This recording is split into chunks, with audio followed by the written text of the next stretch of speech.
Busque por favor el Salmo 126.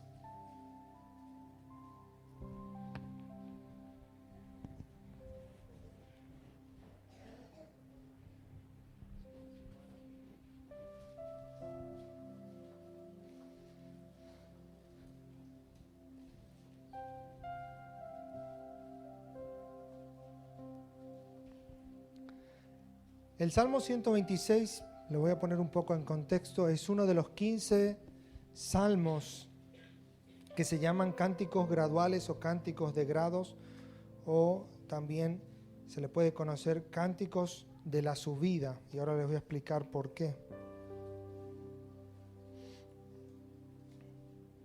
¿Sí? También se le conoce como cántico de los peregrinos. Del Salmo 120 al Salmo 134 son 15 salmos. Usted va a ver que son medianamente cortos. Y eran los salmos que cantaban los peregrinos que iban a las festividades a Jerusalén. En Jerusalén había un templo, fue destruido varias veces y reconstruido. Y este templo era el punto de encuentro de toda la nación de Israel. Entonces los peregrinos, los que no vivían en Jerusalén, que eran judíos, pero iban a Jerusalén a celebrar esta festividad anual, entonaban cánticos. Y estos cánticos se hicieron de cierta manera como un pequeño himnario, o se compilaron como para cantar en esas épocas, en esos momentos. Entonces se le conoce como cánticos graduales o cánticos de los peregrinos. En algunas Biblias, en algunas, no en todas, dice oración por la restauración, cántico gradual, dice. ¿Okay? No sé si alguno tiene una Biblia que dice así. ¿Alguno dice cántico gradual? Bueno, eso es eso. De estos salmos, 4 se atribuyen a David. Este que vamos a leer hoy, específicamente no, o por lo menos el salmo en sí no lo dice. Los otros dicen cántico de David. Uno de ellos se le atribuye al rey Salomón y los otros fueron escritos por otros salmistas. El salmista era el músico de la época, el compositor, el que, digamos, entonaba cánticos y eran inspirados por Dios, y esos cánticos después eran llevados a la congregación.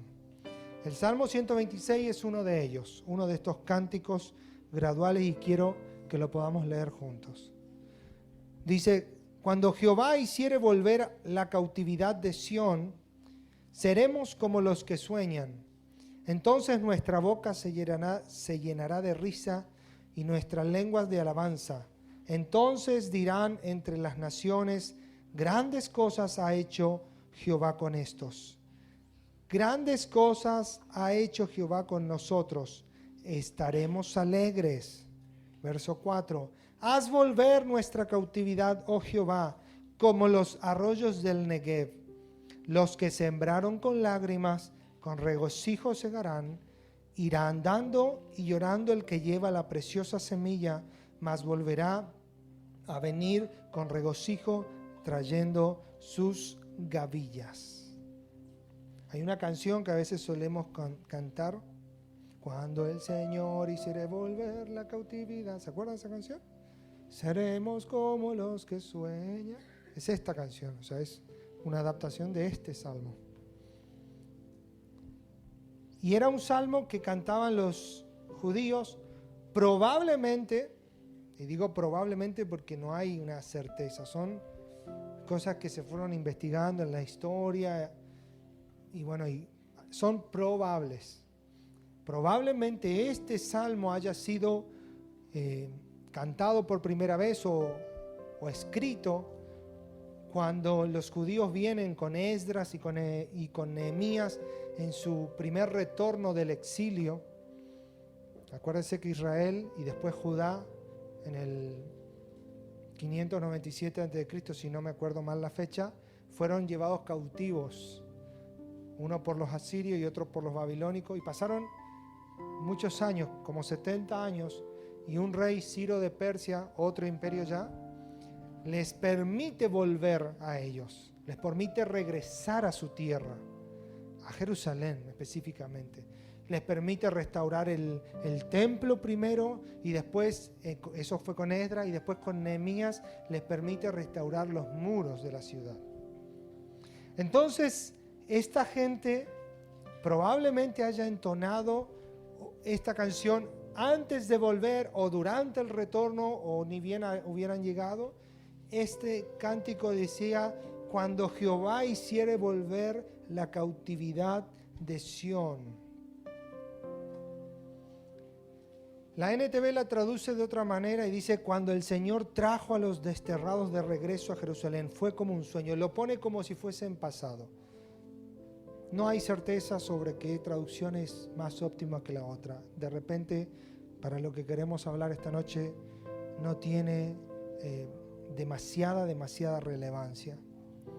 Y este salmo viene hablando y dice: seremos como los que sueñan, y hablan de gente que sale del cautiverio.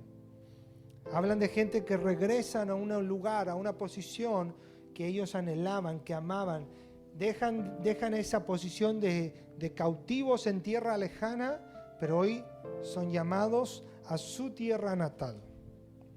Y aquellos que en cierta manera, en mayor o menor medida, nos ha tocado emigrar de nuestras ciudades de origen, podemos una pizca llegar a captar algo de la idea. Aquí hay muchos que no son específicamente, de repente estamos nosotros, hay gente que viene a otro país, de otras ciudades, de otras provincias, que los planes de Dios fue llevando y trayendo, ¿no?, a las personas. Entonces, usted puede llegar a entender que hay momentos en los meses y por ahí en las fiestas especiales que a uno le da como esa añoranza, ¿no es cierto? ¿No? ¿Sí o no? O a nosotros nomás nos pasa. Me imagino por ahí a veces Día de la Madre, algún cumpleaños de algún familiar querido, y no podemos ir porque justo se trabaja, no alcanza el dinero o es muy lejos. Yo tengo una tía, ella está en México, se fue desde que se casó. ¿Cuánto? ¿3 años ya? ¿2? ¿3? 2 años y un poco. Y bueno, la idea era venir este año, pero es imposible, está cerrado todo desde el año pasado y no sabe cuándo venir. Aparte, los costos de los pasajes aumentaron y ella proyecta más o menos que de recién, si pudiera, dentro de 2 o 3 años quizás. Y me imagino, ¿no?, que aunque está bien y ella está con su familia y está contenida y está re bien, pero hay algo que queda, esa añoranza del otro lado, del otro lugar. Y eso que nosotros, la mayoría de los casos, nos hemos ido movidos por voluntad propia. Imagínate estos que habían sido llevados cautivos, arrancados de su tierra, habían sido prisioneros y llevados 70 años antes cautivos. Con cuánta añoranza. Hay uno de los salmos dice que nos sentábamos a la orilla del río y tocábamos lamentaciones y lamentábamos por nuestras tierras, decían los cantantes. Entonces, con cuánta añoranza, con cuánto deseo habrán esperado ese momento de salvación y de liberación que el profeta Jeremías les había profetizado antes del cautiverio. Después, el profeta Daniel, años después, cuando usted lee el libro de Daniel, dice: he visto que ha llegado el cumplimiento de la profecía de Jeremías, y comienza a orar y a ayunar y a clamar para que Dios restaure a Jerusalén. Y Dios hace. ¿Sabe? Más que una ciudad a la que podemos haber dejado atrás, más que un país y una tierra, Dios nos ha sacado de un reino. Dios te ha sacado a ti y a mí de un reino de maldad, de un reino de pecado, de un reino de injusticia, de un reino. Pero el enemigo muchas veces nos hace volver a ese lugar, nos hace volver al pecado, nos hace volver a la injusticia, nos hace volver a la tristeza. Dios te ha hecho nacer porque dice la Escritura que antes estábamos muertos en pecados y en delitos, es decir, antes no teníamos vida. El hombre y la mujer que no ha nacido de Dios, que no tiene a Cristo en su corazón, es un hombre que está muerto. Vive, respira, tiene pensamiento, tiene idea, trabaja, pero muerto a la vida de Dios. Pero cuando Cristo interrumpe tu historia, como lo ha hecho con muchos de nosotros, ese es el día donde empiezas a vivir y comienzas a mirar y dices, uy, ¿cómo no me daba cuenta? ¿Cómo no veía? ¿Cómo no entendía estas cosas? Oh, si hubiera sabido esto en mi juventud o en mi adolescencia, no hubiera cometido los errores. Es allí donde Dios te dio vida. Y allí estamos contentos y alegres. Y muchos describen esa etapa de transformación del cristiano, de conversión, como un primer amor, el cual para nosotros es el único amor, Cristo. Pero ¿qué pasa? El enemigo nos engaña muchas veces. Y por allí empezamos a ver las cosas negativas. Por ahí nos equivocamos. Porque aunque hemos nacido de nuevo, de repente no sabemos todas las cosas. Y hay un montón de cosas de la vieja naturaleza que quieren resurgir. Y por ahí viene un enojo, y por ahí viene una chinche, un malestar. Por ahí viene no me saludó, me habló mal. Por ahí viene una discusión en casa. Por ahí viene un patrón que te estafó y no te pagó lo que considerabas que correspondía. Por ahí viene una pelea en el matrimonio, un enojo con los hijos. Por ahí viene un dolor, una enfermedad, una muerte. Viene algo que hace que tu corazón se vaya nuevamente cautivo al lugar de donde Dios te ha sacado. Y entonces ahora eres un hijo de Dios, eres una hija de Dios. Te llamas a ti mismo cristiano, crees en Dios, tienes la fe en Jesucristo, pero nuestros corazones están presos en esta otra tierra. Y el gozo y la alegría que había de los primeros días ya no está. Ya no venimos con tanta sonrisa y alegría a la iglesia. Ya medio que nos tienen que traer. Ya el pastor nos tiene que llamar y mandar mensajitos y caernos en la casa para poder venir el domingo al culto. Ya el hermano tiene que escribirnos, hermana, ¿qué pasó, hermano? ¿Por qué no vino?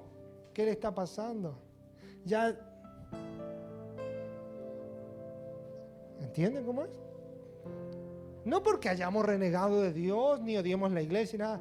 Nuestro corazón, sin darnos cuenta, fue puesto de nuevo en ese lugar de donde Dios ya no había hecho libre. El enemigo te trae de nuevo un recuerdo que vos ya dijiste que perdonaste aquí en el altar. Alguien te ofendió, alguien te lastimó, alguien te hizo algo que te causó dolor en tu niñez, juventud. Hay gente que sufrieron abandonos de los padres, abusos, hambre, de distintas cosas horribles, feas. Pero un día Cristo te hizo libre de eso. Te dio paz, pudiste perdonar, pudiste volver a amar. Y ahí tu corazón fue, ahora sí canto y danzo con gozo. Pero después un día el enemigo, un descuido nuestro generalmente, le permitimos entrar y vuelve un recuerdo, un encuentro con alguien, vuelve y en castellano nuestro nos hacemos la cabeza de nuevo, para que usted entienda. Nos empezamos a hacer la cabeza y empezamos a pensar y empezamos a creer lo que el diablo nos predica. En vez de llenar nuestra mente con la palabra de Dios, empezamos a llenar con todas otras ideas, pensamientos. Y no va a faltar que ahí parece un vecino, un hermano, uno de otra iglesia que te ayuda, un poquito más de nafta en el fuego te tira. Porque también el diablo tiene sus discípulos. ¿Sí o no? Y ahí estamos, como estos cautivos, anhelando los días en donde venir a la iglesia, a la casa del Señor, donde doblar nuestra rodilla en nuestra casa, donde agarrar la Biblia era un placer. No podíamos esperar para que eso suceda. Y hoy muchas veces decimos, ya es jueves de nuevo. Hay culto. Otra vez domingo. Ya son las 5 de la tarde. Ya son las 6 menos cuarto.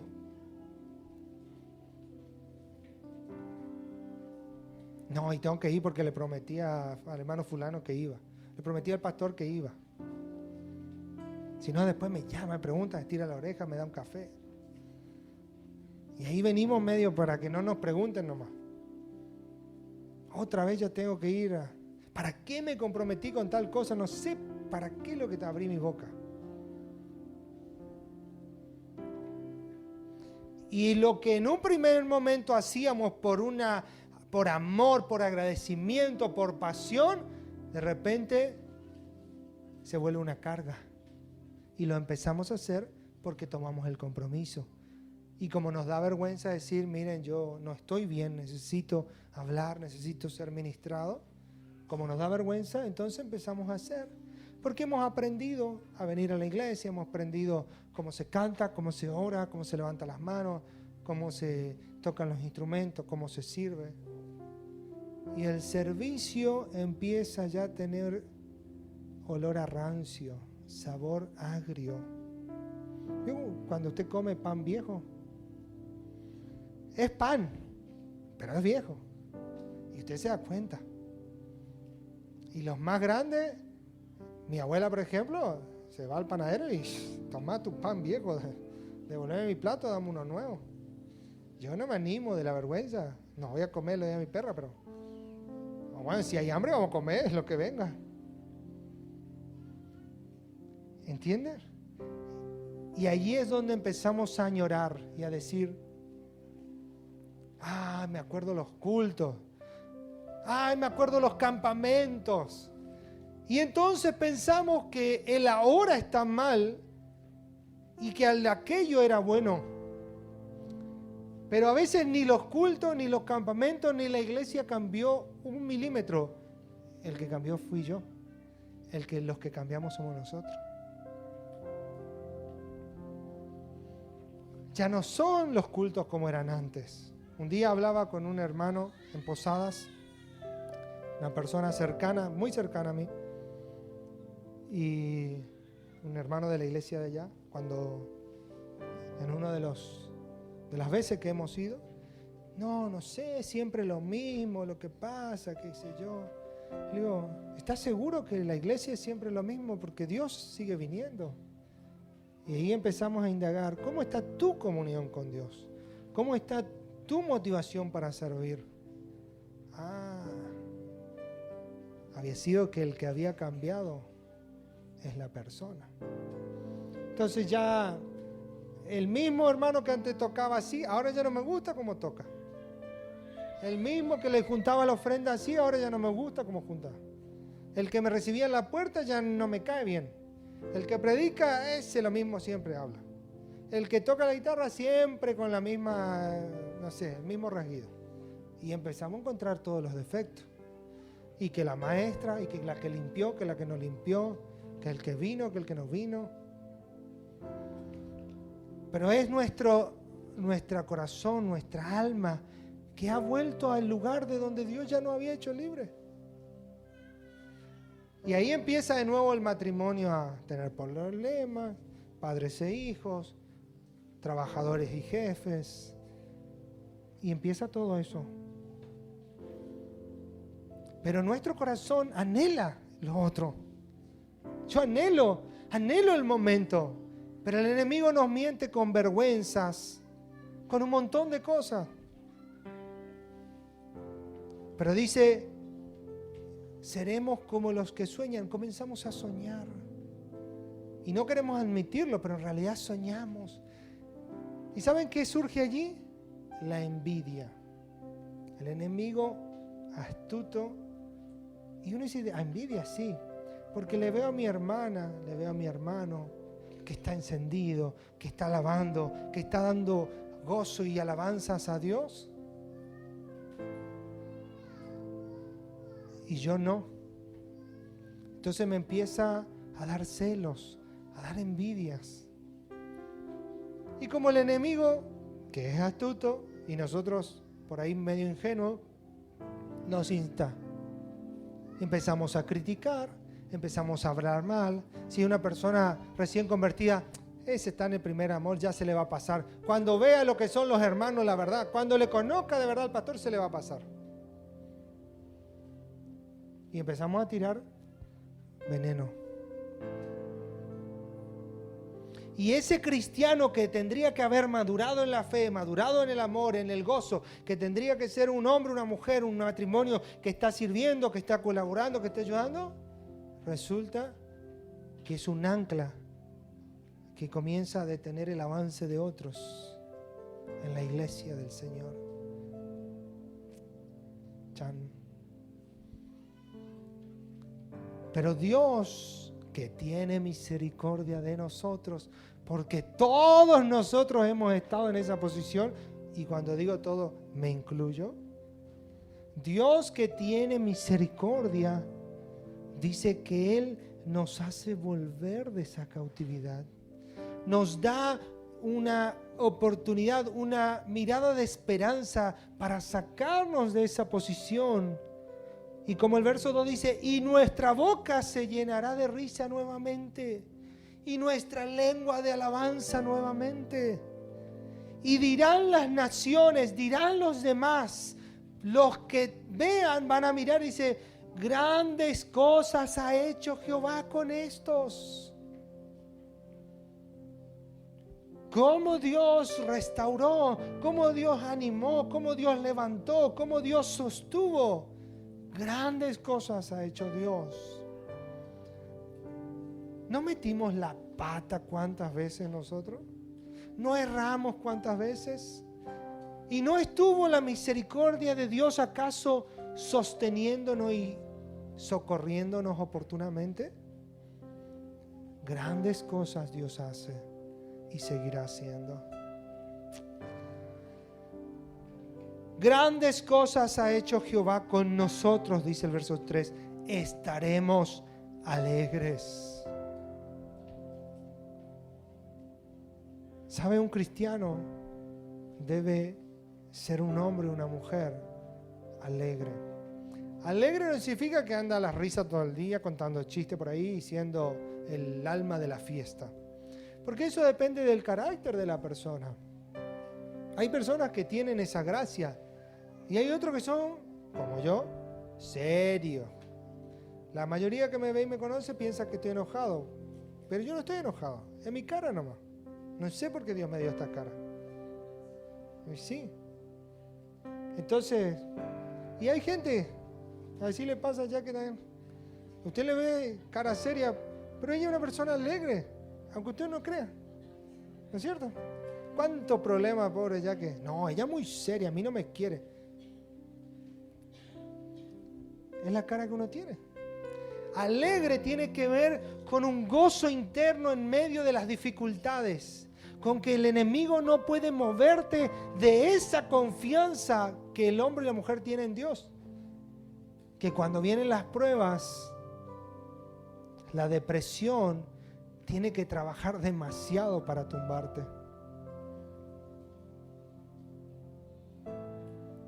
Eso es un corazón alegre, está prendido de la salvación de Dios.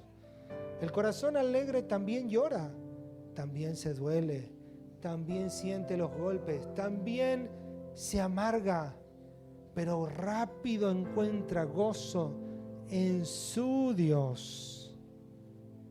Alegre no es la persona que está todo el día riéndose.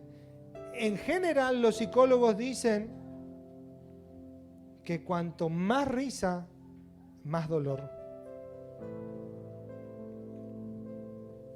Según Freud, yo no estoy de acuerdo con nada de lo que Freud haya dicho, o muy pocas cosas, psicoanalista o padre del psicoanálisis en toda Latinoamérica se estudia y se siguen sus corrientes en psicología, era un hombre torcido, pervertido, un desastre.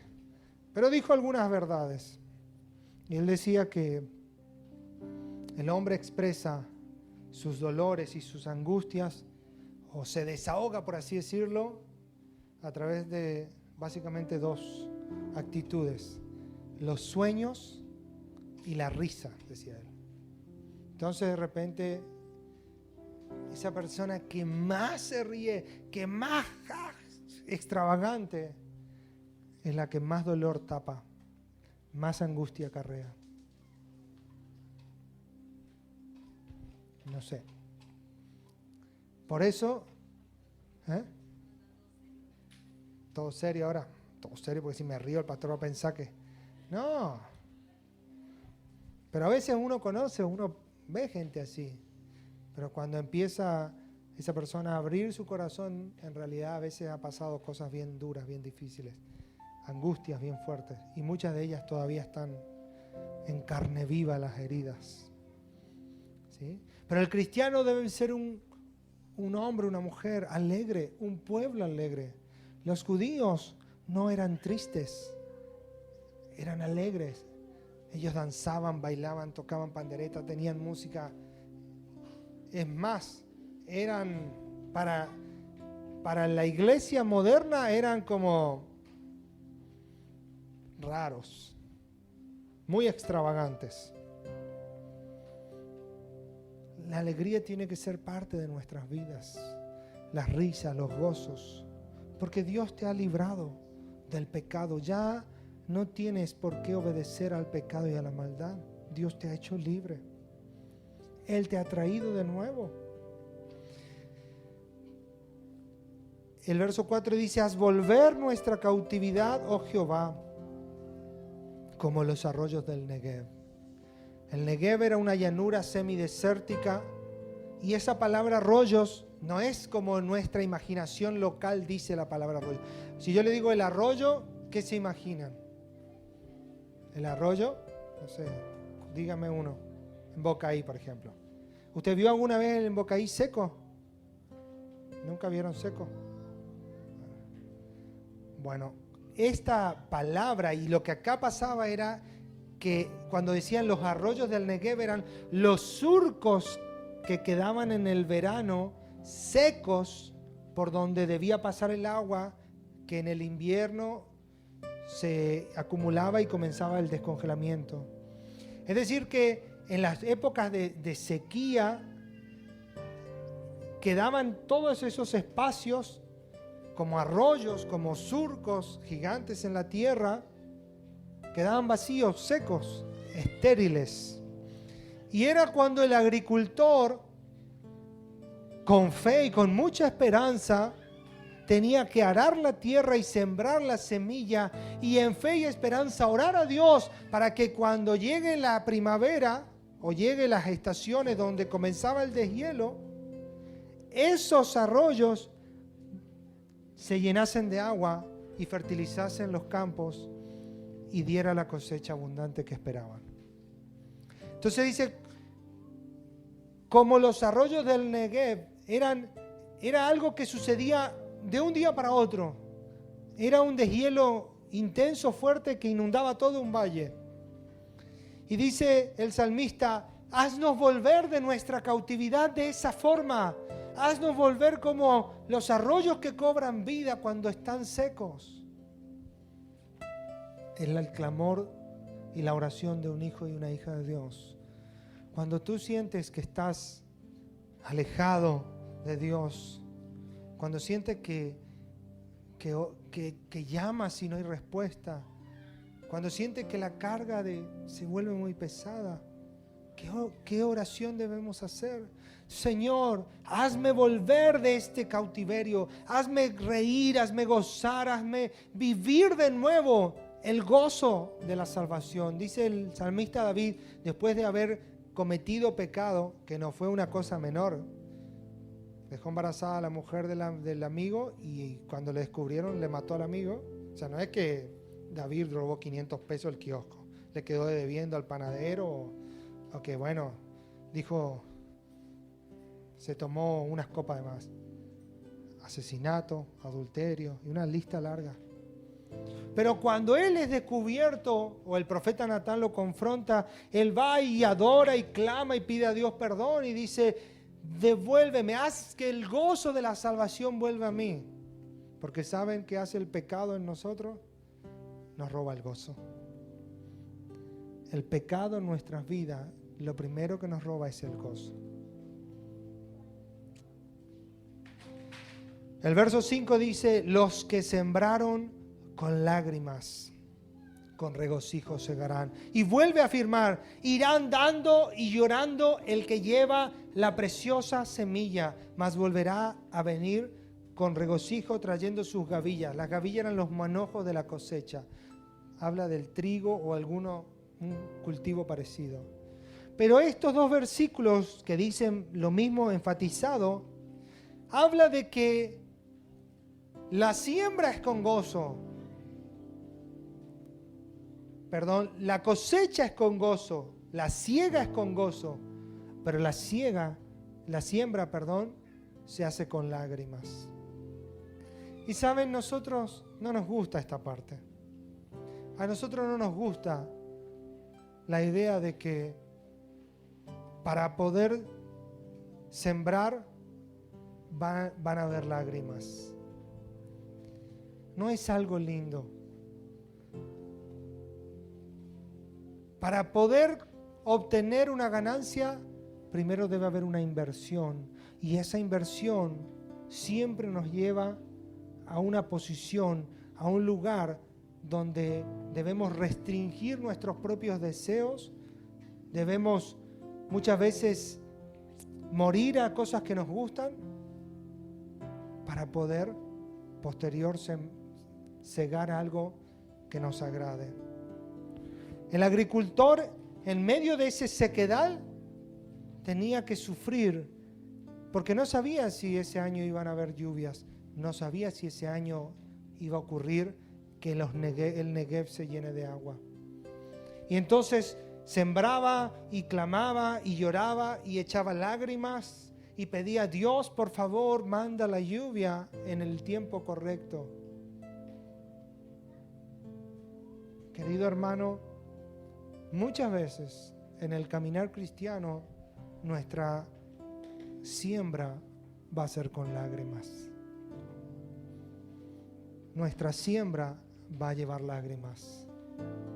Y no estoy hablando de lágrimas de bronca, porque hay distintas lágrimas, de bronca, de enojo, de ira, sino las lágrimas de un hombre y una mujer que en oración clama a Dios. Y dice, Señor, por favor, Señor, por favor, Señor, por favor, haz esto, haz lo otro, sálvanos. Pero no queremos hacer eso. No nos gusta. No es algo agradable a la carne. Nosotros queremos cosechar con alegría, pero no queremos muchas veces sembrar. Para un trabajador lo más lindo es cobrar el sueldo a fin de mes. Pero para cobrar el sueldo a fin de mes hay que trabajar los días previos. Si no se trabaja, no cobramos. Ahora, ¿cómo entendemos esto tan fácilmente en la fase económica y no logramos percibir y entender que eso se aplica a cada área de nuestra vida? Se aplica a nuestra salud, a nuestro matrimonio, a nuestros hijos, a nuestra vida espiritual, a la vida de la iglesia. ¿Quieres que Dios haga algo en ti? ¿Quieres que Dios te use para hacer algo? ¿Quieres que Dios haga algo en tu familia, en el lugar donde tú tienes influencia? Antes de hacer cualquier cosa, hay que sembrar con lágrimas. Señor, toca, salva, convierte, sana, haz libre, une, edifica, construye, rompe las obras del enemigo, quita esto que está oprimiendo. Con lágrimas.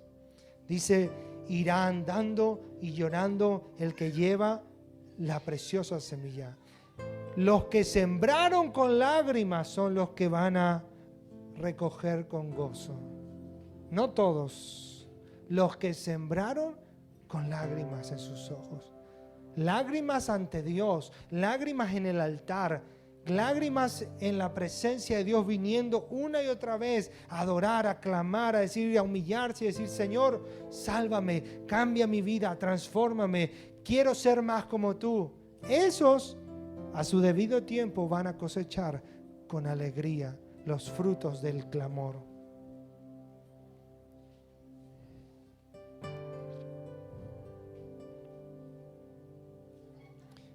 Hebreos capítulo 12, versículo 2 dice lo siguiente.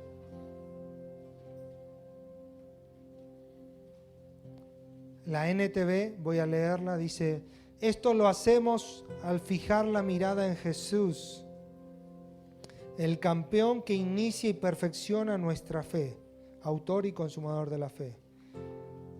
Debido al gozo que le esperaba, Jesús soportó la cruz, sin importarle la vergüenza que ésta representaba.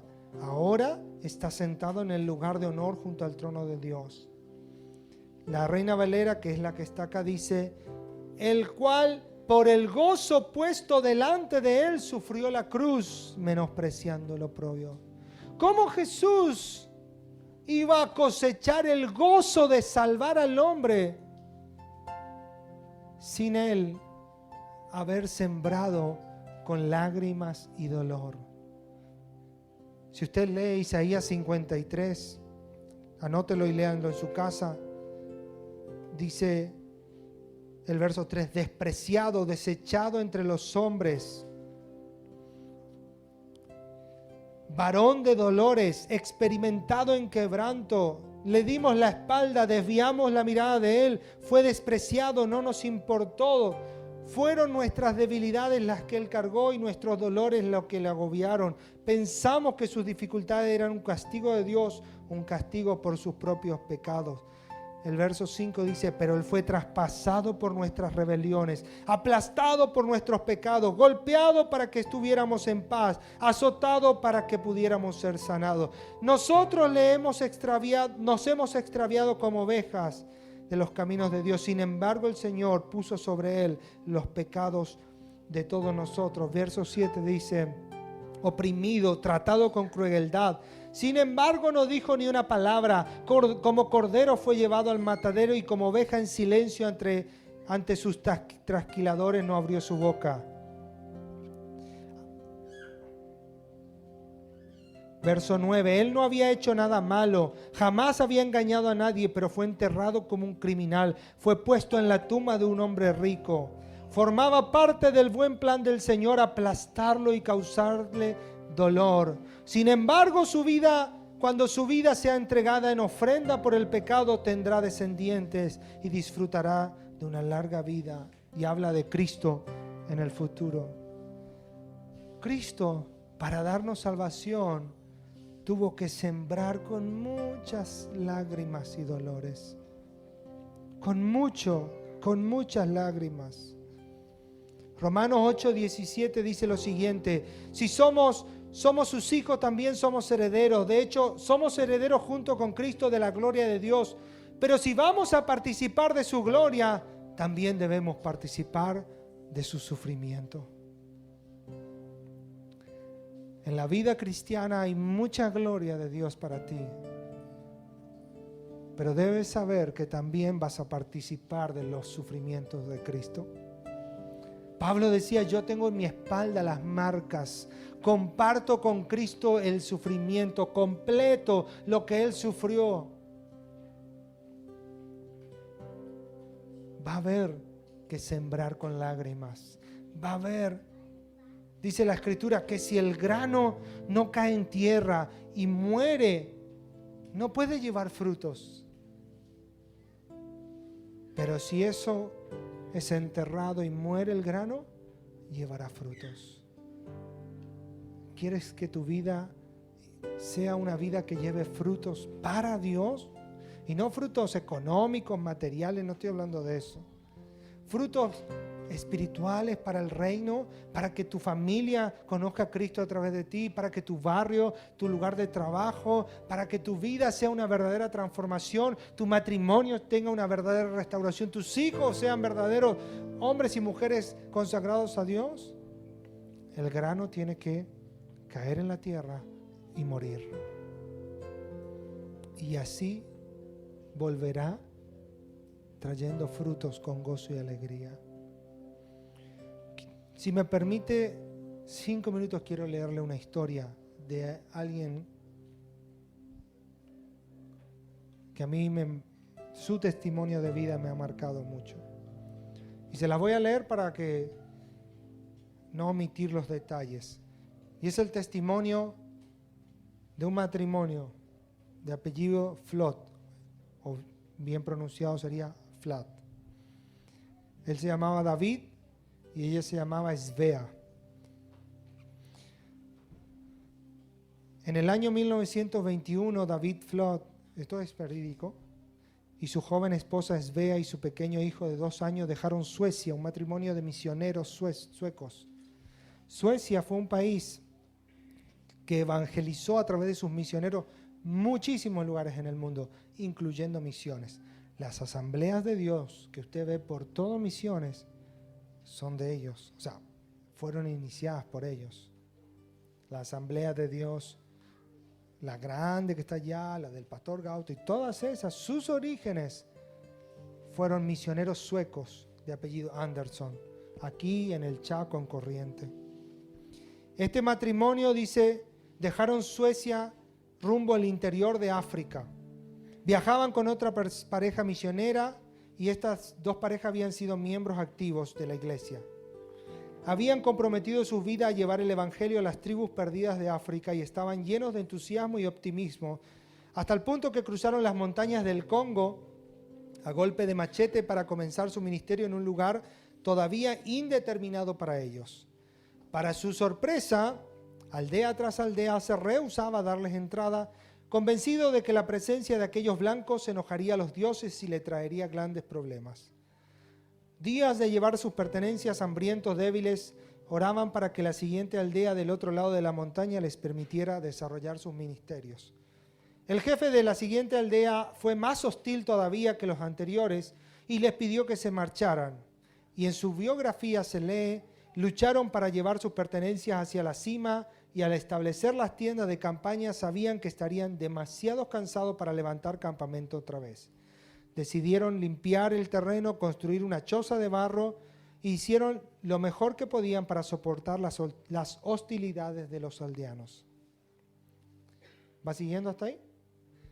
Durante las siguientes semanas de agonía, que se convirtieron en meses, David y Svea Flot lucharon con la lengua Swahili, un dialecto de los aborígenes de la zona, y junto a los Erickson, la otra pareja, trataron en todo lo que podían acercarse al jefe de la tribu, quien endureció aún más su posición. Los aldeanos tenían prohibido aún de visitar a los misioneros y solo un pequeño niño se le permitía ir y venderles pollos y huevos. David estaba sorprendido de la insistencia de su esposa de que aunque no fueran capaces de entrar a la aldea ni alcanzar a África para Cristo, aún podían ganar a este niño para el Evangelio. Cada vez que el niño les visitaba, ella les demostraba amor y atención, hasta que los otros misioneros vieron como un día ella se arrodilló con el niño y le guió en una oración de arrepentimiento. El niño tuvo que guardar secreto sobre su decisión porque probablemente no le dejarían volver a visitarles. Para los otros, esta misión fue un fracaso y un día los Erickson decidieron dejar a los Flot y volver a la estación misionera que estaba a cientos de kilómetros atrás. Más tarde, Svea anunció que estaba esperando su segundo niño. Estaba débil y David temía lo peor. Ya era tarde para viajar a través de la jungla del Congo belga y el niño tendría que nacer en la choza en la montaña.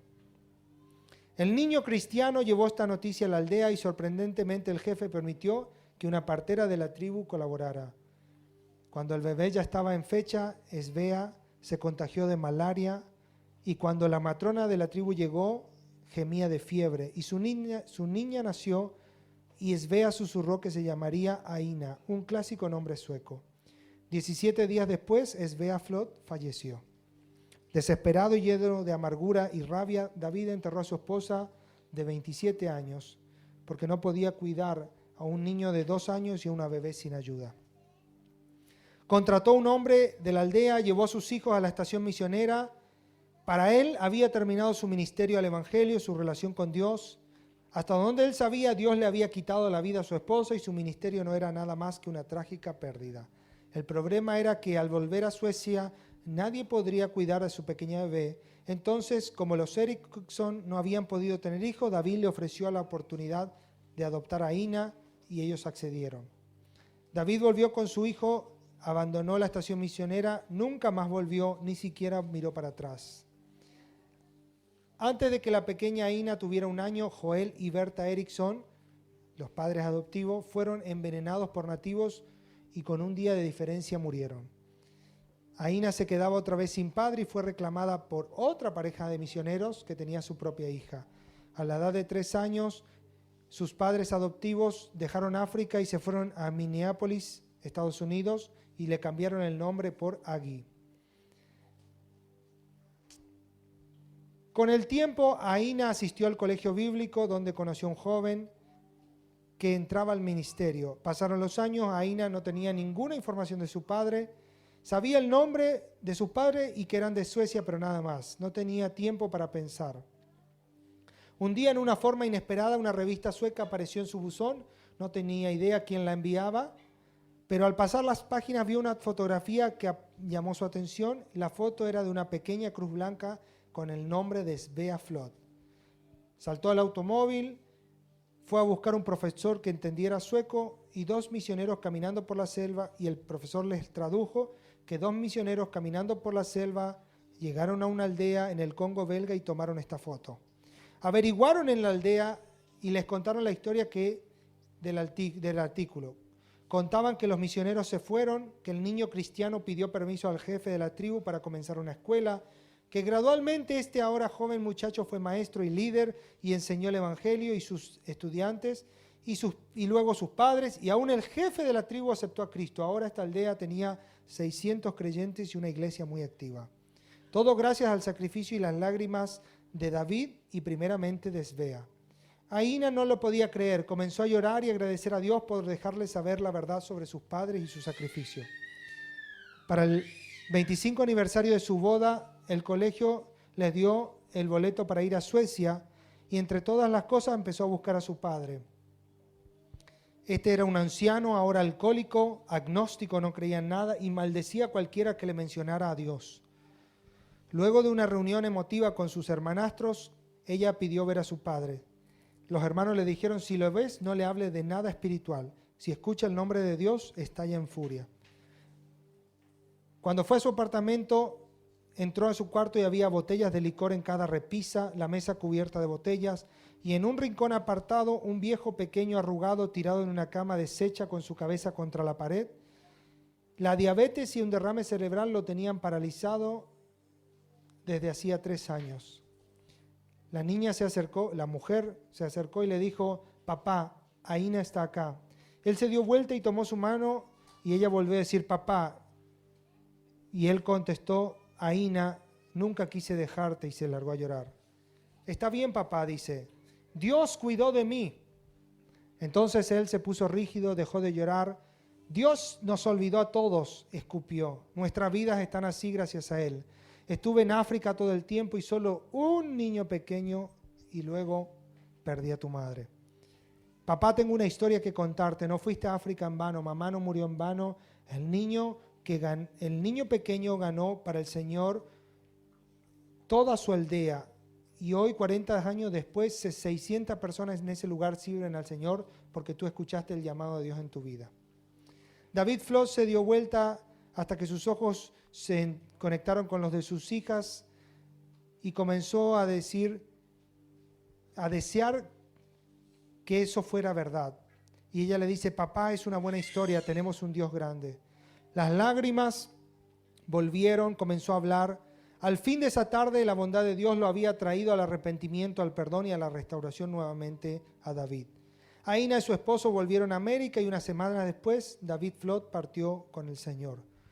Luego le contaron a Aina de las últimas horas de su padre, en donde él deliraba y hablaba la lengua nativa guajili. Pasaron los años y Aina y su esposo, en una conferencia donde habían varios líderes también de África, y uno de ellos se llamaba Zaire, y era el superintendente de las iglesias nacionales de ese país, representaba a 100,000 creyentes bautizados. Y Zaire habló y dijo: tenemos 32 estaciones misioneras, un hospital con 120 camas, escuelas cristianas, y nuestras iglesias tienen hoy 100,000 creyentes bautizados. Aína corrió a ese hombre y le hizo una pregunta. Señor, ¿conoció usted a una joven pareja misionera llamada David y Svea Flod? Sí, madame, le contestó él. Yo solía venderle pollos y huevos. Fue Svea Flod la que me guió a Cristo. ¿Quién es usted? Yo soy la hija de Svea Flod, yo nací en esa montaña. Las lágrimas rodaron por las mejillas de ese hombre, me abrazó, me sostuvo y comenzó a sollozar desde lo profundo de su alma. Muchas veces me pregunté qué le había sucedido a esa niña, decía el hombre.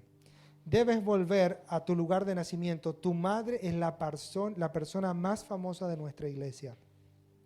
Unos meses después de planear, volvieron al lugar y cuando llegaron donde su padre le había dado en adopción, el lugar estaba vívido y lleno de creyentes. Visitó la tumba de sus padres adoptivos, los Erickson. Llegó a la aldea, pero esta vez, en lugar de hostilidad, había cientos de personas esperándole en medio de un arco de flores. Aína escribe lo siguiente: el pastor de la aldea me guió a la cima del monte, toda la gente nos siguió, había un lugar con un hermoso bosque y el pastor señaló con el dedo y dijo: este es el lugar donde tus padres hicieron la choza donde naciste. Y luego volteó y señaló sin decir palabras a una tumba rodeada de cemento y una cruz blanca que decía Svea Flod 1896-1923. Aína escribe: y ahora conozco la cosecha de la semilla que ella sembró. El pastor abrió su Biblia rodeado de cientos de creyentes y leyó una simple línea en los Salmos. Salmo 126, verso 5. Los que sembraron con lágrimas, con regocijo segarán.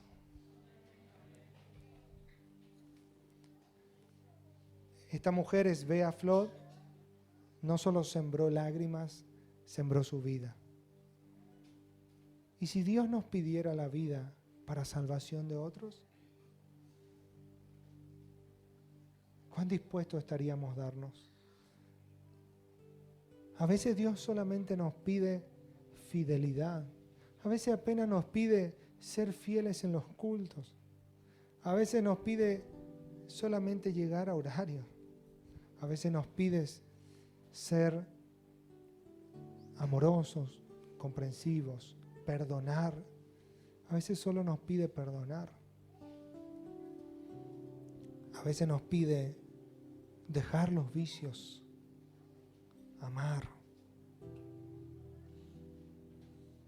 Nos pide cosas bastante más sencillas que a esta pareja misionera. A veces Dios nos pide venir 2 cultos por semana y fallamos porque venimos 1. A veces Dios nos pide ser fieles en nuestras ofrendas y nuestros diezmos. A veces Dios nos pide ayudar a alguien. Pequeñas cosas que a nosotros nos producirían lágrimas. Renegaríamos de ellas. Pero ¿saben? Cuando Dios pide y el hombre da, es una siembra, por más que duela. Y esa siembra tendrá cosecha. A esta mujer le pidió su vida. A este hombre le pidió su esposa. A esta niña le pidió su madre. 40 años después, 100,000 personas. 100,000 personas conocían a Cristo. Eso es en el 63. Calcule que han pasado 60 años ya de esa historia. Esas 100,000 personas se han tornado en millones y millones. La iglesia de África es una de las iglesias que más crecimiento ha tenido en los últimos 30, 40 años. Iglesias multitudinarias, salvación, sanidades, gente que atada a la brujería ahora está libre, porque 1, 2 o 3 hombres o mujeres de Dios sembraron su vida. ¿Te imaginas la recompensa que tendrá esta mujer en los cielos? Acá no la conoce nadie. Y no importa, pero en el cielo la conocen todos. En África la conocen. El hombre le decía a la mujer, tu mamá es la más famosa entre 100,000 creyentes. Si en la tierra la honraron de esa manera, en el cielo la honra que deberá haber recibido y aún tendrá. Querido hermano, los que con lágrimas siembran, con regocijo segarán. No te quejes si el sembrar es con lágrimas. No reniegues si tiene que haber lágrimas en tus oraciones, si es a veces difícil, sufrido, penoso, cansador. Entiende que esa siembra de hoy traerá gozo mañana a tu vida, a tu casa, a tu familia. Cuando viene el pensamiento de el enojo, ¿por qué tengo que perdonarle? Y con lágrimas perdonamos y hasta con no queriendo hacer. Pero ese perdón trae libertad. ¿Por qué tengo que abandonar el pecado? ¿Por qué tengo que abandonar esto que a mí tanto me gusta? ¿Por qué tengo que comprometerme? ¿Por qué tengo que humillarme? ¿Por qué? Pero esas lágrimas que pueden surgir, pasará el tiempo y el río de Dios vendrá y traerá frutos. Te dará gozo. Ten fe que las lágrimas que has derramado delante de la presencia de Dios en su justo tiempo vendrán recompensas con gozo y con alegría. Muchos de ustedes, muchos hermanos, muchas madres, muchos padres, una y otra vez han derramado, han llorado delante de Dios y clamado, quizás por su matrimonio, por sus hijos, por su salud, por muchas cosas. Dios no se olvidó de eso. Dios no se olvidó. Esas lágrimas que se sembraron van a dar fruto, van a tener recompensa. Ten ánimo, ten fe. Amén. Anímate, gózate. Siéntete feliz, porque algún día, algún momento, tarde o temprano, esta mujer no vio su recompensa en vida, pero si no es en esta vida, será en la eternidad. Tendrás tu recompensa. Amén. ¿Quieres ponerte de pie, por favor?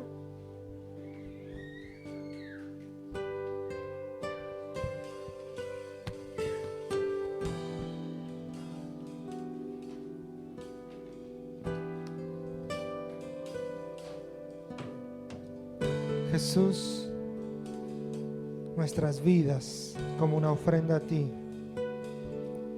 Nuestras vidas, Señor, siendo derramadas como una ofrenda a ti, Señor. Perdónanos, perdóname a mí por la mezquindad.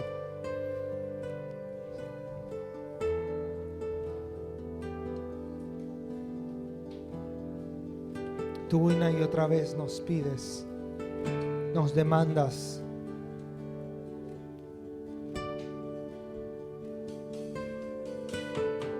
Una y otra vez, Señor, nos demandas.